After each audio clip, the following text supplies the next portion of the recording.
Hello, everyone. Guess what? You've tuned into CB Bowman Live. Today is Challenges of the C Suite. And you know what? You know, I always give you a secret, right? Well, just hold on. I'll give you the secret in a few minutes. First, I have to do my advertising, right? That's what they tell me I need to do. But LinkedIn says you can only do a little bit. So pay close attention because I don't think I can repeat it. And it's a good one. Okay. First, you know I'm the CEO of the Association of Corporate Executive Coaches, right? And I know you know that we have our annual conference coming up. But what you don't know is this year we are doing it on Zoom. Oh my God, I'm so excited. And we're having a free pre conference, which our guest is going to speak on. And after you hear her today, you're going to run and register. I know you are, right? And so you can find it on LinkedIn. And also, you can send me a note, right? DM me, as the kids say. But also, here's the thing for the conference, for all the listeners that are on now, you can come in for the secret ACEC price, but you have to use the code S is in Sam, C is in Charlie, C is in Charlie. And it's only good until the end of today. And I'm going to tell you, you'll save a couple of $100. So you want to do that because the ACEC conference, right? Association of Corporate Executive Coaches, it's a kick ass conference this year. And it's over 4 days. So you don't have to say, Anna, I see your husband. Let's bring him in so he could say hi. So I'm here in a live call in Hi. LinkedIn Live. This is my husband James with our dog Puffy. Why How don't you pick are up you, Puffy? James? And so James is in real estate, in commercial real estate. Yes, So but if my you want to energy come is on, spent now. yeah. I'm here. What's this? These are Japanese manuscripts. Oh, I okay. bought hundreds of them a couple of years ago, and now I post them on Facebook. Oops, let me. My Oops, camera is off. Okay. Yes, yes. is she there? Okay. But Yes. listen, we want to talk about your work, which Yes. is important because that's what Hannah tells me about, which is the real estate section and Puffy, her dog. So, Yes. There he is. oh, he looks so beautiful. He just Just came back from the his weekly Groomer. groomer. His oh weekly gosh. groom. Okay, so now Okay. let's get back to business here. So Yes. I've told you about the main conference. It's on the screen scrolling by 4 days, May 6th and 20th, June 3rd and 17th. And don't forget, sign up by the end of the day, use the code SCC, and you'll get a wonderful, wonderful discount. Now, here's the other things you want to know. I'm in Clubhouse. You know, I'm a contender. I have to be where the superstars are. And I have two programs on Clubhouse that you want to tune in. So the way that you do that is follow me on Clubhouse, CB Bowman. One show is for executive coaches, and that's on Saturday and Wednesday. And Anna and I do that together. So much fun. We learn so much from all the people that are stopping in. Hey, you know, that's where you'll find people like Snoop Dogg, Justin Bieber.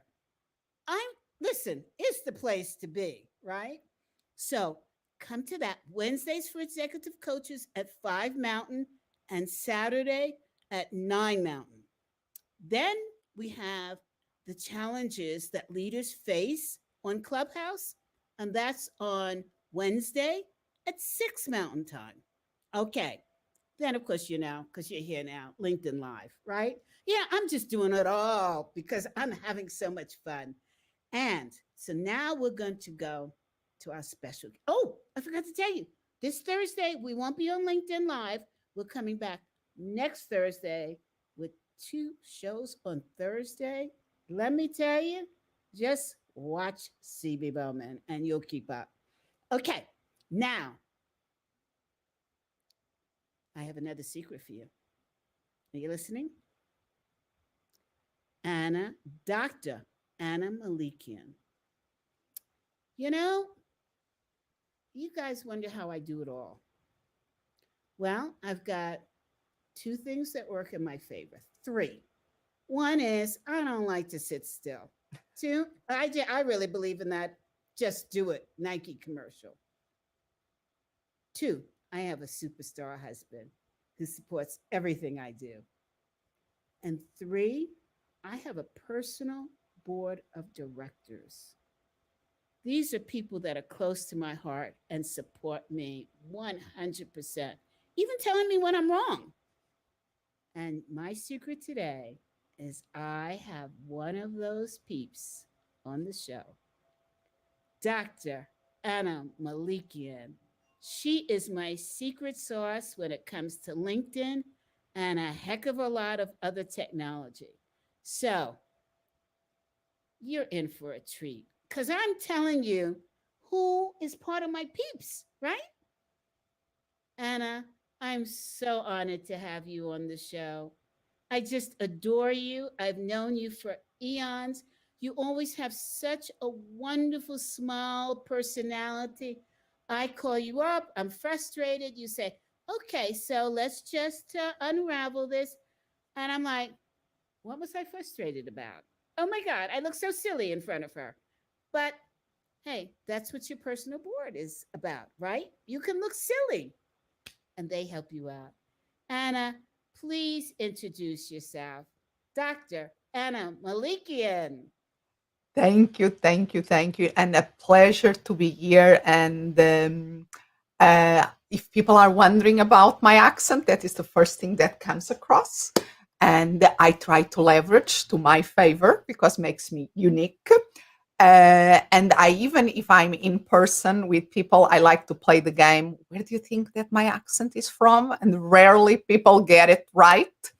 And it's something interesting to see where people put me in. So people that are listening, and if they want to comment and do a guess, we love to play that game here too. And that to take the suspense out, I'm originally from Portugal, so my language, my mother tongue is Portuguese, and I live in Phoenix, Arizona. That is now is home for 17 years. And it's where I married, where I have my daughter and my dog Puffy that was already introduced here. And from psychology, that is my past career is in psychology. When I moved here to the United States, I transitioned to become a coach. And what I do now, I coach executives of micro businesses, typically one person business, people like coaches and consultants that they work B2B, and many of them work with big organizations, but they are running their own business in a micro way. I call the solo biz. That demands a special mindset for it, and I specialize in helping them how to organize their business in a simple, straightforward way with a pipeline full of ideal clients waiting for them. But you do more than that, much more than that. You also help people identify what their secret sauce is and how to communicate that secret sauce to clients. And that is so valuable because I can't tell you how many times when I've gone in to do some volunteer work for a group of coaches and I say to them, what's your equity? What makes you different? And inevitably, the answer is, I care. Mm. Or I want to coach them to make a difference. Or I'm an expert in leadership skills. None of that is memorable. And Anna and I have tons of conversations about that. I come from corporate America, branding, some iconic brands that I've done that are still on the shelf for general foods and craft foods. Anna comes from a psych background. She could get inside the mind of your clients. Watch her. She's dangerous, right? Um, and so between the two of us, gosh, we've helped so many people really identify their super strength and how to advertise and market that super strength. So, Anna, I know you have, it's not my space. I know that you have a complete program on this. Tell us about it. Yes, part of my toolkit is the Book Yourself Solid. That is a system created many years ago by Michael Port. And in fact, I'm the director of education for the Book Yourself Solid at the moment, where we coach people in the system. And a lot of it is about that. The messaging is the foundation. We have a strong foundation out there to be able to attract the people that you love to work, that inspire you, that energize you, and above all, people with whom you can do your best work and really make that impact. Because you're speaking about the impact, people want to make a difference. And yes, let's honor that, but we have to be able to market that in a way that makes us more unique. And the Book Yourself Solid a lot with the personal brand identity, with the how to talk about what we do without sounding confusing, bland, or like everybody else. Is all about creating that first impression that then generates the opportunities to have conversations and to build trust and credibility, to create opportunities to have sales conversations. I want to talk about a word, a magic word you just said, credibility. That's a missing ingredient in a lot of the pies. People want to go from 0 to 2 million in warp speed. And I was one of them, by the way. Um, um, tell me, what does building your credibility mean?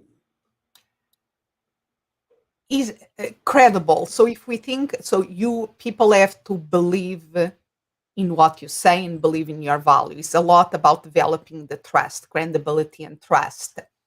And uh, this the trust and credibility usually takes time. This is one of the things that I and I know that sometimes you I go very frontal on the thing that I like sometimes to really shock people by saying I'm a marketing.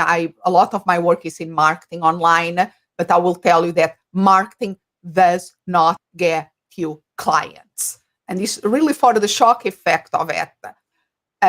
Because it's important to keep that in mind, that marketing function is to create awareness that we exist, and that is essential for somebody to buy something for us.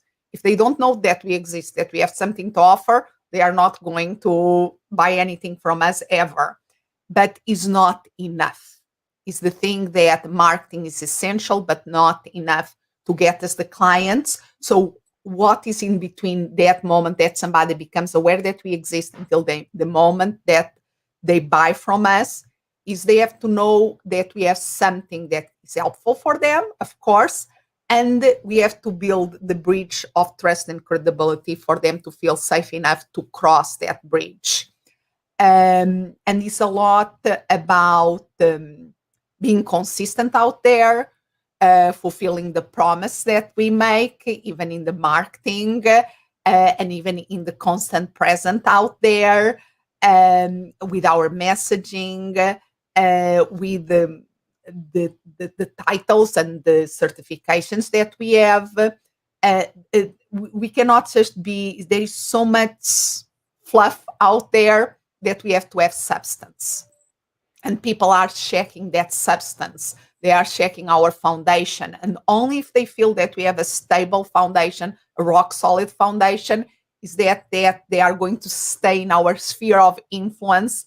And then if we position ourselves around our strengths, around the things that we really do well, we will be developing trust and credibility. So, you've said a mouthful there. So, let's break it down. Okay. So, one of the things I think we have to realize is This is the reason why I left the classic marketing for consumer products. Is that I felt that consumer products basically rested on selling you something that you really didn't need, but it works on the mind that you really need it. That new car, that new dress, those shoes, the extra box of sweets in the closet, you know. Um, and I felt I didn't feel real. And so I think that when you say um, you're getting to the buy decision, one of the things that we have to realize is in the work that we do, you get one shot with your client, because this is not buying a product. This is buying something personal that is going to stretch your values, right? And um, I don't know how to say it. It's something that you're going to act on for the betterment of somebody else. Now, you could say food does the same thing, but you can buy something and taste it and not like it and throw it away, and you've wasted a couple of dollars, or you take it back to the store and you don't waste any dollars. But with coaching, it's not the same, right? Yeah, is a very personal experience, and I love to make that differentiation that we are not selling a product like you're saying, the consumer product. That yes, we have some features that we are looking for, but after okay, white, black, that we like a certain feeling, maybe a certain look, but then if we find that, and if there are two of them, we go to the cheaper one. Is a commodity, what is something that, and as coaches, I think we should not never see our services as commodities. Uh, Yes, great is point. is something that is much more, is a personal relationship, is we are in a mission of helping others in whatever the different type of coachings that exist, but is almost like when we go to a doctor, we want to make sure that people are qualified to help us, that have Yes. experience to help us, and they really, we are going to get results. Yeah. And it's not just the first one that is available, is the one that is available that can help us be more healthy or whatever is the goal is. Yeah. And you're bringing to mind it's something I'm working on now to um, help executives in selecting a coach. A lot of the things that we measure is, hold on one second. Dear, can you close the window? What's happening is I open the window and I have chimes outside. So it sounds like to everybody I'm in church, which is not a bad thing, given it's Easter week, but not probably the best for our broadcast. Um, And you must have a good mic because I don't hear the that sound. So oh, the okay, mic that you good. have isolates well. I do. Thank you. It's that old Apple computer, right? So now what was I saying? Um, so the idea of uh, not being a commodity, and the idea of being able to know how to select a coach. Many people, especially at the top, will select a coach because they've heard, first of all, they want to keep it confidential, that they don't need a coach. And that's not what coaching is about. It's not about everybody learning your secrets, right? It's about getting better at what you're good at.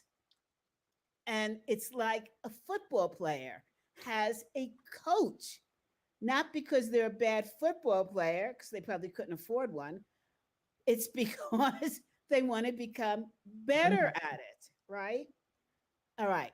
The same thing happens with coaching. It's a plus factor to have a coach, right? You want to become better. The mistake they make is that they hear their colleague, their friend had a coach, and they want to call up that same coach. and expect the same results. And that's not how it works. You have to have, as you said, Anna, a personal relationship with that person. You have to have trust. What you need from a coach may not be what your friend needed. So you have to know how to evaluate, select, be open to, know where to go to find a coach. You have to know about the different levels of coaching. There is the beginner's level, the junior level, the next level up. And for the people that are part of my organization, they're all master level coaches. But beyond that, they have a portfolio of different methodologies and services so that it fits the client. Now, how does your client know that you have all of this? Your potential client? It's that credibility that you're talking about. And communicate that, because Oh, you yes. there are many people that have like they have everything. They have the experience, they have the certifications, they have the assessments, they have everything, but they are under a rock, and you cannot expect that people are there lifting rocks to see where is my ideal coach there. You have to step in the top of the rock in this busy world.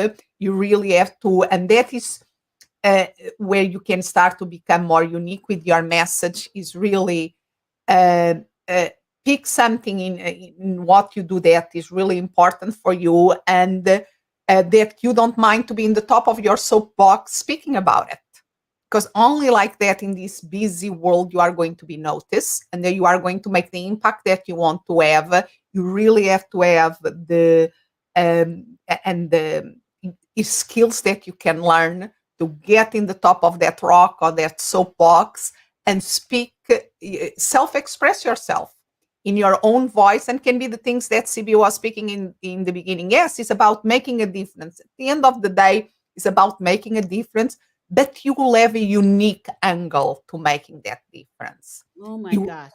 and that is what are going to make you connect with your ideal clients. And is that connection by you self-expressing yourself, by you saying what you think and how you see the world, your perspective of seeing the world, your mindset around that, is going to connect with certain people that are going to see, okay, this is the person to help me now for this moment. Yes. I love coaches that come to me and said, I want to coach, but I don't know what I have to offer. Well, if you don't know, your clients are not going to know. And then I say to them, tell me about your past. Oh, I was an attorney. Oh, I was in real estate. What do you mean you don't know what to coach? Why did you leave the field? Oh, I was disillusioned. I was this, I was that. Okay. You're telling me you have an expertise in the legal world and you were disillusioned and you can't figure out what your super strength would be as a coach? Hello. Yeah, and that is an interesting dynamic that I see repeating a lot. Like I always say that one of the amazing things of the coaching profession is that, let's face it, this is not our first career. Like I like to say, this is not our first life. We have Yes. loads of past lives Yes. and things that we did and things that enrich us. And but there is also some burnout of our past lives, our past careers, and even how do you say, is in that process of trying, things are not well and people are trying to find it, and they find coaching and they fall in love with the process and they decide themselves to become a coach. And then it's almost like they are beginners sometimes in the coaching, they are learning all the skills and all of that, and it's almost cutting totally with their experience, Yes. like Yeah. cutting. Okay, Yeah. it's to be, it's like, and what I see that people, the successful people, what happens is that, yes, they cut it, they train themselves, they get the coaching skills, the experience as a coach, but the ones that really go big, usually they find a way of coming at peace with their past, and embracing all their past experience and use that to go to the next level. Well said. Bravo. So it's not a repetition. They are not going to be going back to the past. It's like more like a spiral evolution that they embrace the experience and they bring it forward to what they want to do now. And that is where the magic really happens. I love where this is going because I don't think on this show I've ever talked about the challenges of the C suite from the solopreneur perspective. And that's, audience, that's what we're talking about in a Yes. nutshell. And so, Anna, tell me, aside from understanding your super strength and understanding how you can become really a thought leader Yes. in the field of coaching. I've said to people in coaching, coaches, what are you a thought leader for? Oh, I'm not a thought leader. Of course you are. You may not be what my friend Marshall Goldsmith is, but you can be something different. And just let me plug one thing first, and then let's go there. Yes, And please. plugging the session that we are going to do of the pre-conference that we are going to be doing this Thursday. And I think they can comment, anybody can comment here under the video, and then we can put the link to the pre-conference that is totally free. Me and CB are going to do a session about this, how to intrigue your ideal client, how to have that open, that people, how do you say, that capture people attention. So please come to that because I think that can be very helpful. And this thing of being a thought leader, I like to emphasize article here. You absolutely can be a thought leader. If we speak about the thought leader in a certain thing, that is a higher barrier to cross. But let's start with you are an expert in a certain area. You have a unique experience that you are complementing now with your training in coaching, with assessment, all the things that you are doing now. And it's a unique path that makes you the ideal resource for some people. So own that voice, express that voice, and definitely you can become a thought leader of a certain, can be a narrow niche, can be a narrow area, but you can stand your ground there and really be of service and create incredible impact. Then from there, you really, if you want, if that is what you want to develop your own intellectual propriety, your own system and all of that, then you can start on the journey to become the thought leader in a certain area. Okay, let's start with first, feel comfortable there, and then go to the other element, because you're speaking about Marshall Goldsmith, and I love one story that he usually tells, that people, when visit his house, they say, I want to be like you, something like that. And he says, and then I walk them to my bookshelves, I show them all the books that I wrote and say, yes, write all these books, credibility, write all these books, and then you can be like me. There is, obviously, there is some work to do to go to that, to be he calls himself, I'm the number one executive coach, because he did the walk, because he did all the work to establish himself to be able to claim that title. But he's not waiting for other people to give him this title either. He claims this title, but he has the substance to sustain that claim. And I would argue with him that he's not just a number one executive coach. He's the number one business guru in the coaching space. So I would rebrand that a little bit.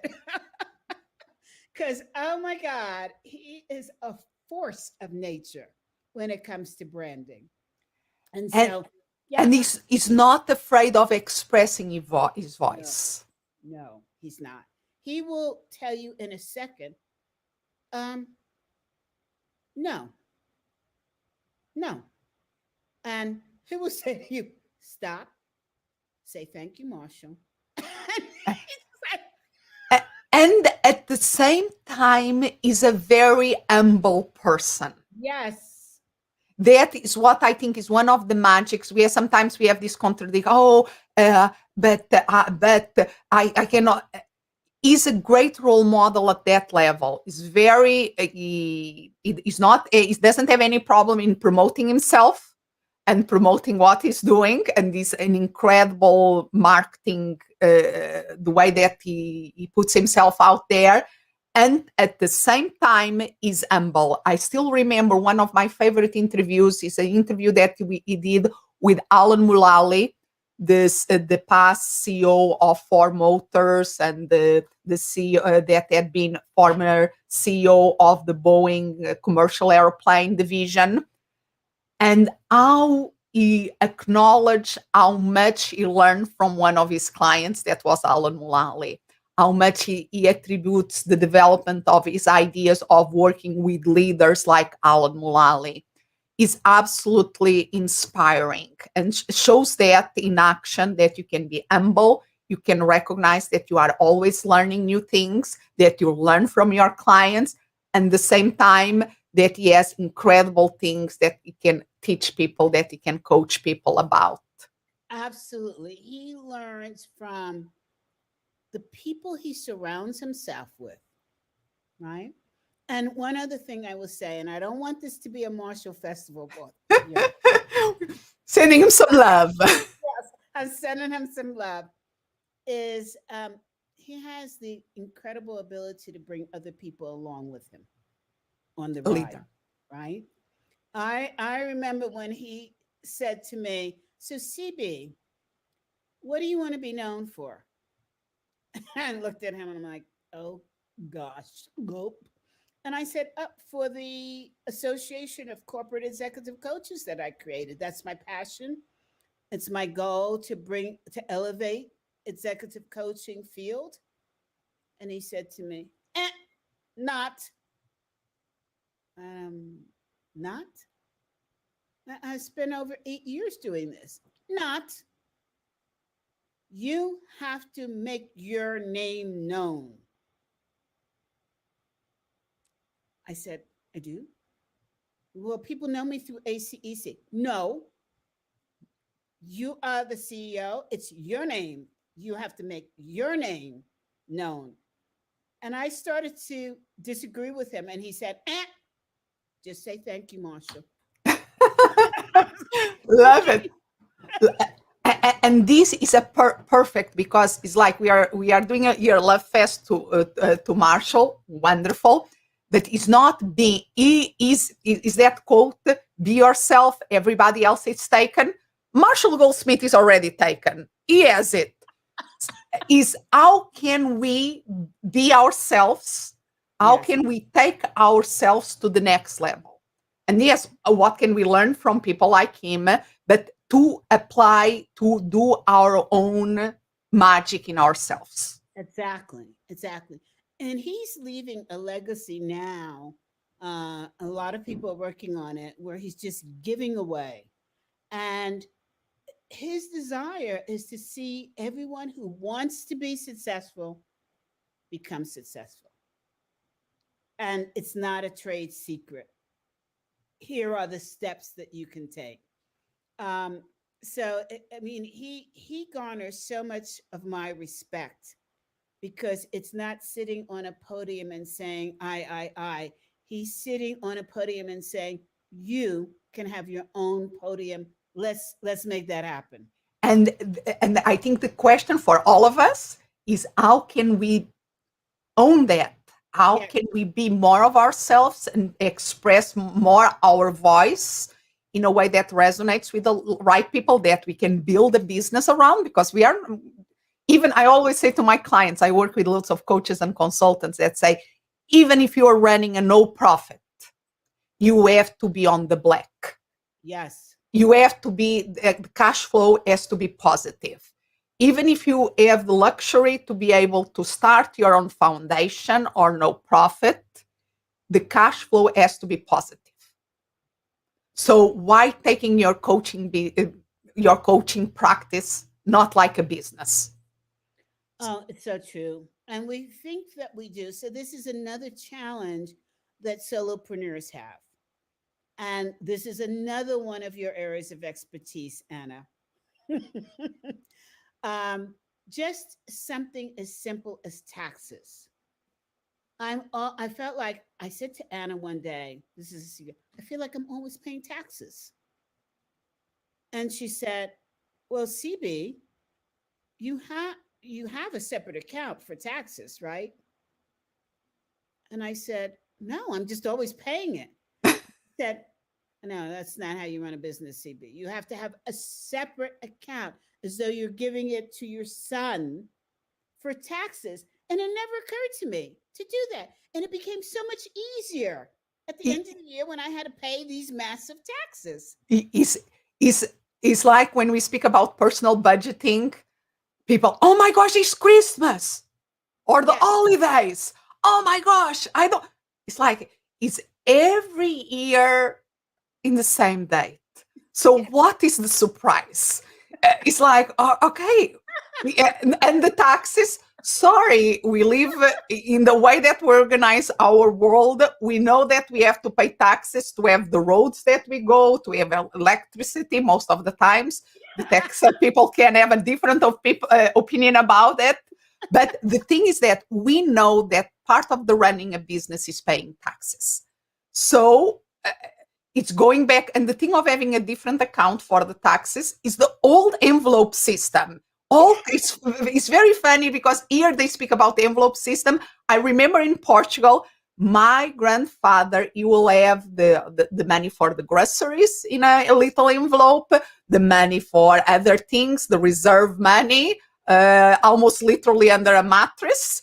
But is so we are just, if we take it out, or if we separate from the beginning, because we know that many of the taxes was never us in the first place, so we put it apart, and that it is when it is, it's much easier to deal with it. Yeah. Yeah. It's like you remember when you go to the bank and you get those little coupons that you save up for Christmas, and you bring your little booklet in and they tear one off and you're actually depositing into your Christmas fund. It's the same thing. But is the same, but is working with human psychology and human nature, because that is one. It's incredible if you think about economics. There are at least 2 Nobel Prize in economy that is about behavioral economics. That is when the economists, they arrive and they prove that we have to enter into the factor that we are not rational beings. We have all these other dynamics in place, and we have in economy theories enter that into the equation. That is why retirement, for most people, we cannot say, okay, let people decide, because something urgent happens and we don't take a part from it. And we know, like, as a whole, it's better to create a system that automatically a certain percentage go to that end. Yes. And that way is and in our systems, that we are the owners of our businesses. We are the that is amazing thing. The name of this show is The Challenge of the C-Suite. And most of my clients are executive leadership coaches that work with business and big organizations, large organizations. So they are very used to the complexity of the C-suite.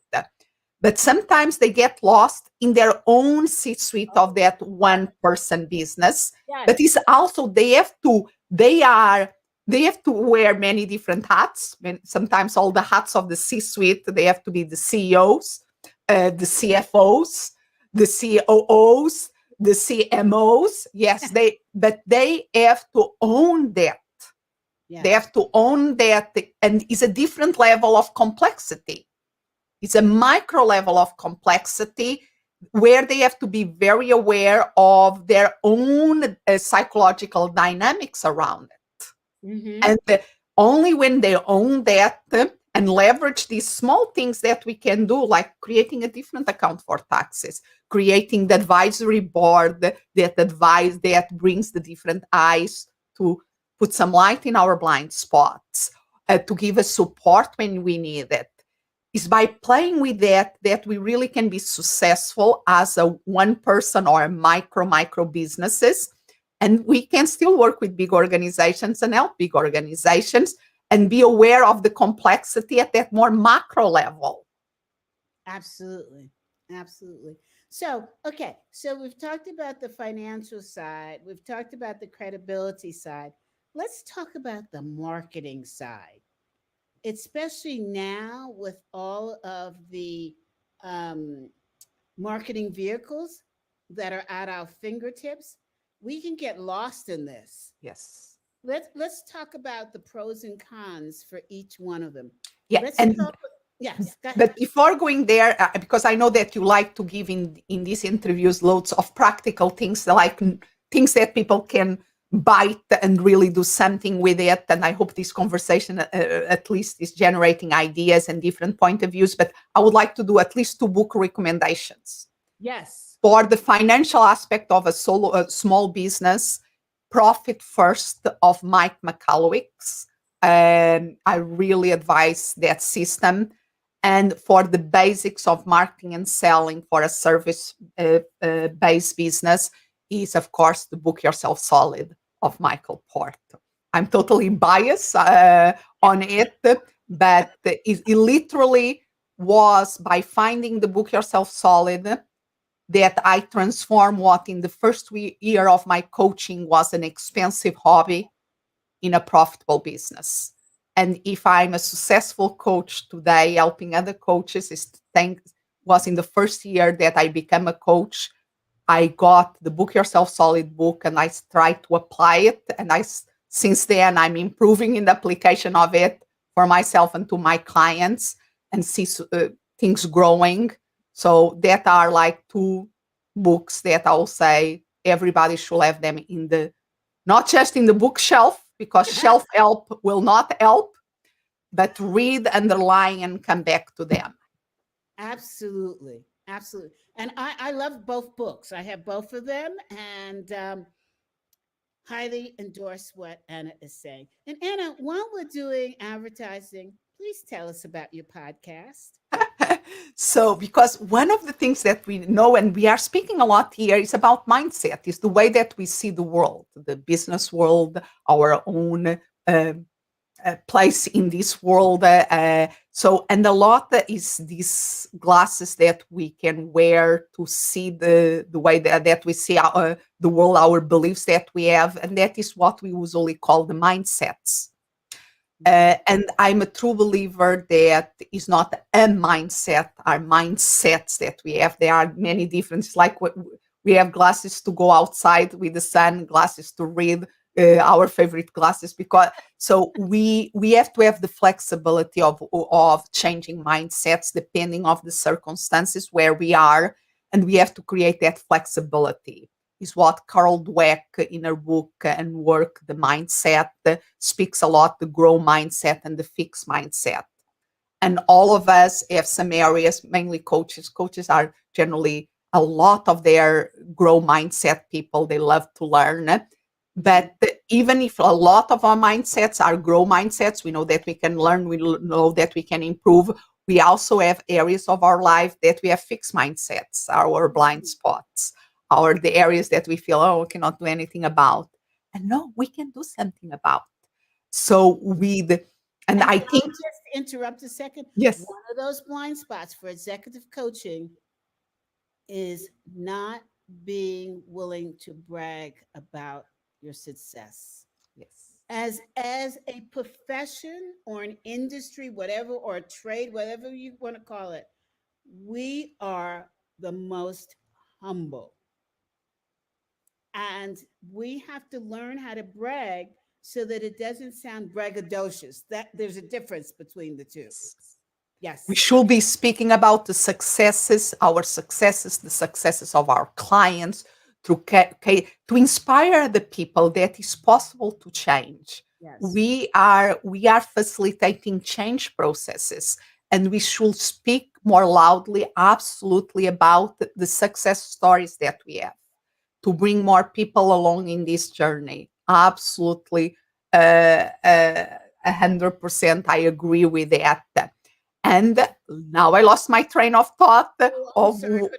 We'll come back to it. But Yes, I want to emphasize that because um, this is why people don't believe in our profession, is because they don't hear enough success stories. And you could tell about those success stories without revealing who your clients are. I mean, years ago, Harvard Business Review wrote, and I will never forgive them for this, that executive coaching is like the wild, wild west. It is not like the wild, wild west. We're very precise.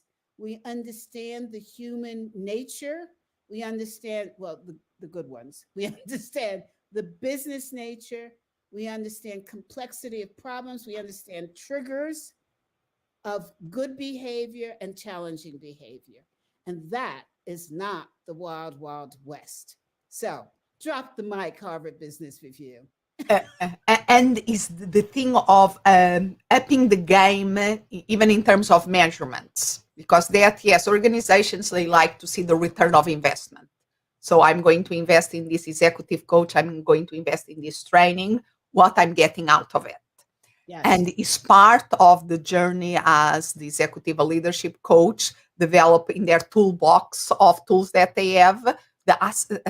You are one of the proponents that I think you speak this in a very clear way, the importance of having assessments, because it's a way Mm, of measuring.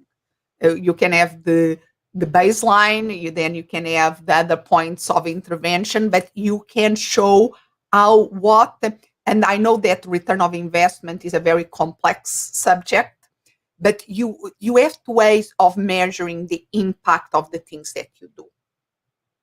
And it's part of what a good executive coach has to do for their clients. And I will always bring the mirror back, and for their own business, because that is where we were speaking about the marketing and all the different marketing things out there. That is important for us to be aware, to decide to be strategic, and at the same time decide what are the key performance indicators, yes. what are the things that we can do that really produce the bigger impact, and where we should invest our time, what we can delegate. But delegation is not abdication. So how can we measure what we delegate and the results from that and all that complexity? Yeah. You know, so you touched on one of my hot buttons, Anna, I which love is coaches going out and trying to solicit clients because they're talking about their return on investment. And because I come from classic marketing, I just get so upset when I hear that. And the reason is that coaches cannot promote the return on investment for their client.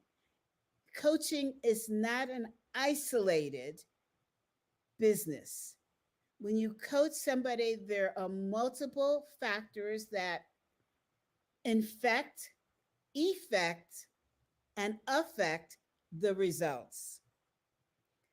When you're in marketing and you measure the ROI of something, you can measure it in isolation of anything that can contaminate the data.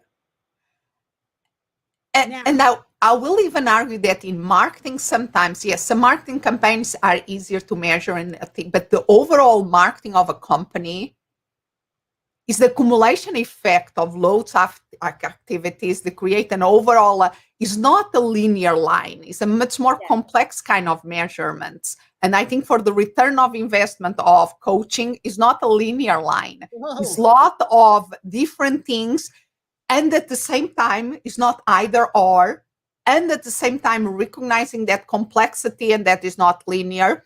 We have to have ways of measuring the impact of what we do.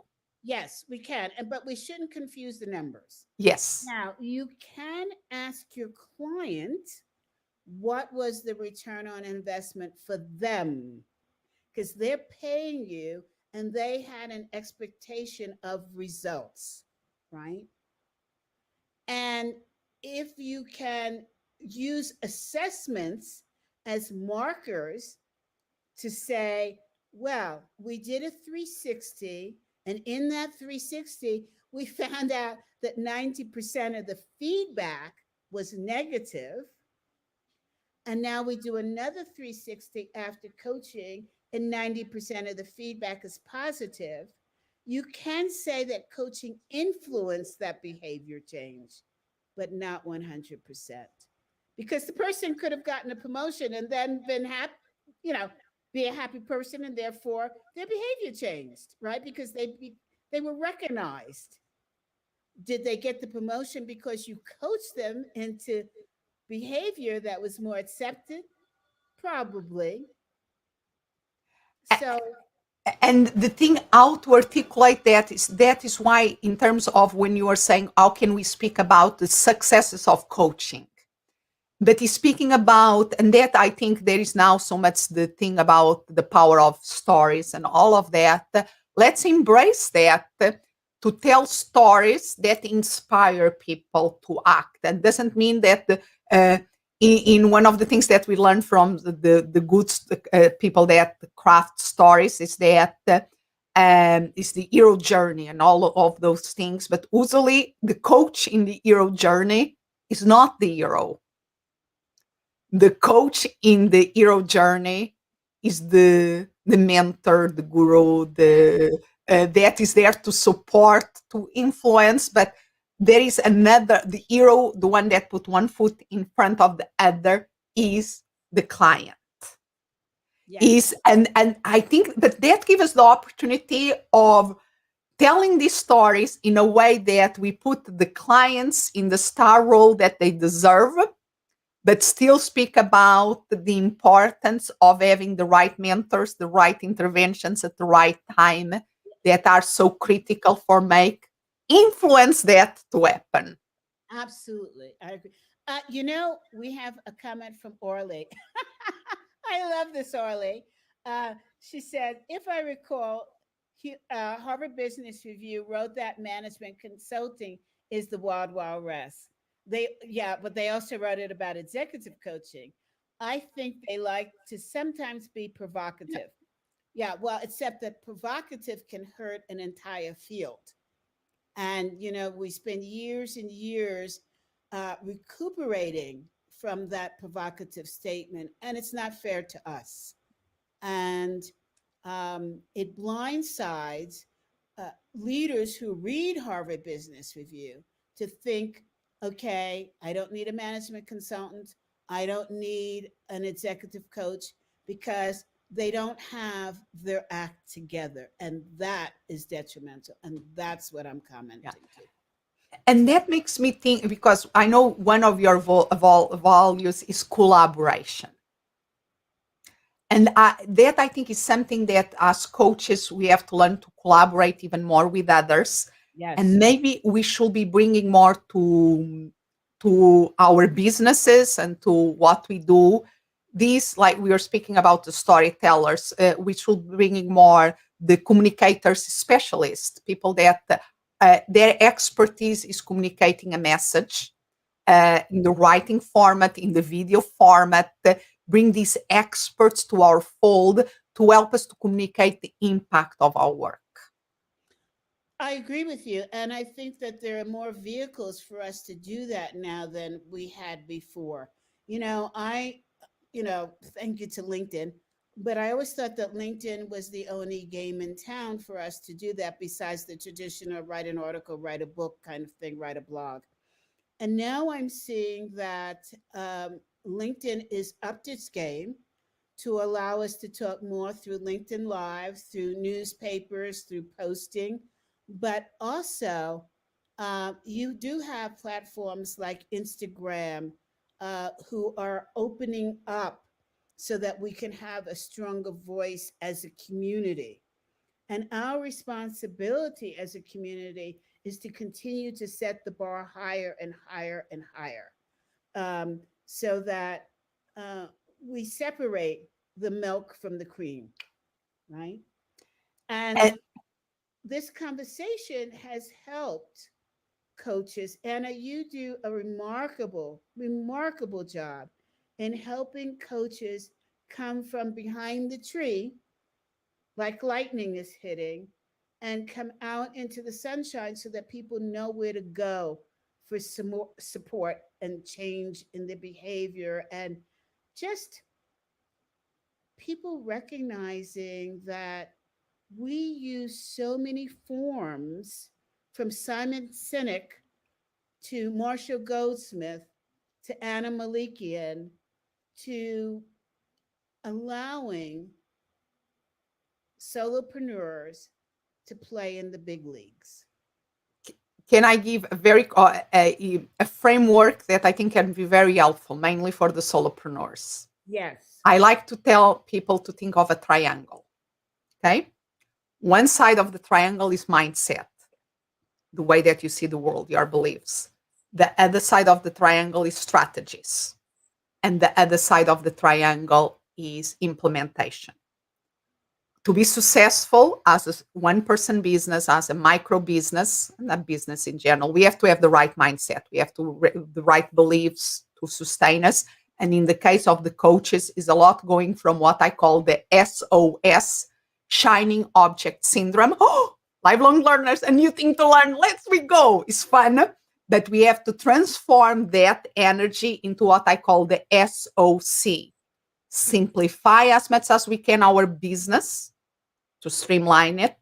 O, optimize it, optimize our systems in our business as ourselves, as high performance in our businesses. And the C, collaborate. We can, because we decide to be one person of micro business, in no way means that we have to do it alone. The secret of success is the right collaborations. So that for me is the right mindset. Then K? strategy. What's the K? No, COC. SOC. S for simplifying, O from optimizing, and C for collaborating. I would add a K. That will be, Kick ass. I like it. I like it. And then strategies, there are many roadmaps. My favorite is the Book Yourself Solid. I have my own roadmap for LinkedIn success. But the roadmaps, there are many effective roadmaps out there, but you can have the right mindset. You can have even the amazing roadmap, blueprint, or whatever you want to call it there. But if you are not implementing it day in and day out, kicking ass, you are not going to see the results. I love it. And I will, oh, before I add something, I see Mark, my old friend Mark, has written in. He said they wrote that article when coaching was the Wild West. Little standards, no ICF, no ACEC, and people becoming coaching with little to no preparation. Point well taken. Mark also said, what was the name of the book on finance? Profit first. I will write there on the chat. Profit Profit First. first. And great book. And so we only have a few minutes left. I want to emphasize the importance, the critical importance of having your own board of directors. Make sure that these folks are on your team. There's no microaggression, there's no hidden bias. They are simply on your team. And you can test, you can fire, you can move on, but you cannot do this alone. There is just no such animal. It's all with, and those of you that are old enough, with the help of your friends, to quote the Beatles, right? And Anna is one of my dearest friends. So I hope that you all will find your Anna. And if not, hire the woman. She is, she is amazing and one of the kindest people I've ever met. I'm quite serious about that. So, Anna, any last words? Just, I'm honored to be here. I'm honored for the opportunity, and let's keep this conversation going. I like to see this as a conversation starter for people that are listening. So please communicate with us, connect with us here on LinkedIn. If you are not following us on LinkedIn or connect on LinkedIn, let's do that. Clubhouse, Instagram, wherever we are. Let's keep the connections going, strengthen the connections, and helping each other. And one of Anna's famous quotes is, let's keep the conversation going. And Anna, wait, we forgot to talk about your Solo Biz Academy. So, People can go to the best way let me from since we are in LinkedIn, I will put on the chat. People can go to, I'm going to put a website there, linked h2h human to human.com/free, and that is a great masterclass that I have on LinkedIn, of my LinkedIn approach, that I think can be very helpful for coaches and consultants and people who believe in networking. So it's linked, so just the word linked, h2h.com/free. how wonderful. And the name of your podcast? Mindset Zone. Okay. And you have the Solo Biz Academy. Yes. And they can go to solobizacademy.com. So you see, Anna and I do not let any dust settle under our feet. That's probably why we get along so well. We're both a little touched by the fairies, right? Little fairy dust sprinkled all over us, right? Oh, listen, guys, this has been a wonderful conversation. I'm so glad so many people listened in. And if you missed any part of it, it's on LinkedIn, it's on YouTube, it's on Facebook, and it will be on Twitter. And you can listen to it on iHeartRadio and Apple Podcast. So, with that, I'm going to say to you, go. And you know my final words for today. I'm going to borrow them. Let's keep the conversation going. Bye now. Anna, thank you so much. My pleasure. Just adore you. Thank you. Bye, everybody. See you now on Tuesday. Remember, we're going to take Thursday off, but coming back next Thursday with 2 shows. Wait, where's the camera? 2 shows. Okay? Bye.